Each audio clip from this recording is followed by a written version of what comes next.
Bonjour tout le monde, bienvenue sur Curiosité, j'espère que vous allez bien. Merci de me rejoindre aujourd'hui pour une nouvelle vidéo. Aujourd'hui, pour l'occasion du mois de l'histoire des Noirs, je profite de ce mois justement pour vous parler d'un sujet qui me tient à cœur. C'est l'appropriation culturelle et c'est un sujet qui m'a été également proposé sur ma page Instagram par plusieurs de mes abonnés. Donc, j'espère que vous allez vraiment apprécier. Je vous invite à vous installer. N'oubliez pas de vous abonner, de partager la vidéo et de me laisser un petit commentaire pour me dire ce que vous en pensez.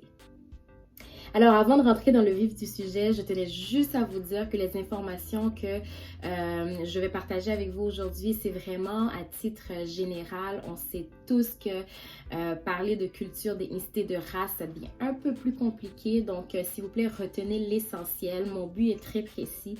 Pour cette vidéo, je pourrais vous expliquer un petit peu à la fin pourquoi.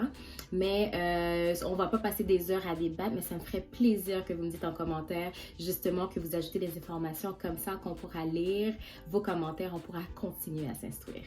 Alors, c'est quoi l'appropriation culturelle?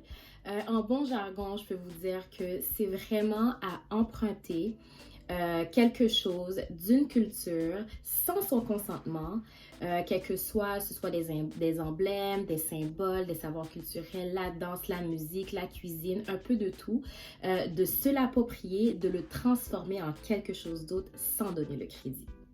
Alors, quand on voit la définition, on voit que c'est pas mal clair et simple, mais c'est beaucoup plus complexe parce qu'il y a quand même deux natures attachées à cette définition. Il y a la nature politique et la nature symbolique.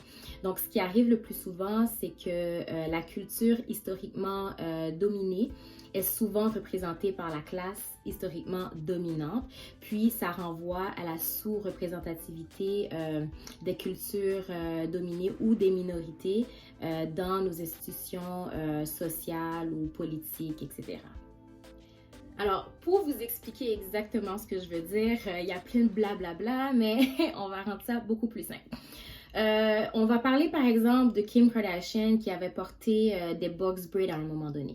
Les box braids, on sait très bien que les femmes noires en portent depuis toujours. C'est vraiment prendre des tresses, c'est faire des tresses avec des cheveux soit synthétiques ou naturels. Donc on fait nos tresses, c'est un style qu'on porte depuis longtemps, il n'y a pas de problème à ce niveau-là. Mais une fois que Kim Kardashian l'a fait, qu'est-ce qui s'est passé? Kim Kardashian, en le portant, ils ont appelé ça des boxy braids. Donc, à porter ça depuis plusieurs années, on n'a jamais été reconnu pour. Des fois, on est même jugé parce qu'on nous demande souvent pourquoi on porte des faux cheveux, etc. Mais une fois qu'elle l'a fait, ça a normalisé le tout. Puis, le fait de changer le nom, ils se sont indirectement approprié cette coiffure qui existe techniquement depuis toujours. Donc, vous comprenez qu'on parle d'emprunter d'une culture sans son consentement et de se l'approprier en le transformant. Dans cette même lancée, je peux également vous parler de exemple de la coiffe amérindienne qui normalement est portée par un homme qui l'a mérité parce que ça représente le leadership, le courage et le respect. Puis on prend cette même coiffe puis qu'on va dans un festival, on est sous l'effet de l'alcool et de la drogue. Donc ça vient manquer de respect aux traditions amérindiennes, à la culture, à leurs croyances. Donc ça doit être pris en considération. Il faut avoir de la compassion et de la sensibilité à l'égard de la diversité des expériences humaines. Il le faut absolument, c'est très important. Puis, depuis plusieurs années, la diversité culturelle, ce qui est merveilleux, c'est qu'elle est source d'inspiration, elle est source également de créativité, mais il faut le mentionner quand il y a des erreurs, il faut le mentionner quand il y a des abus. Il le faut. Pour vous donner un autre exemple un peu pour illustrer encore ce que je veux dire, puis pour faire passer mon point, si on prend un designer qui s'inspire justement d'une tribu africaine pour faire sa collection au niveau des patterns, des couleurs, des traditions, donc ça rend créatif, tant mieux.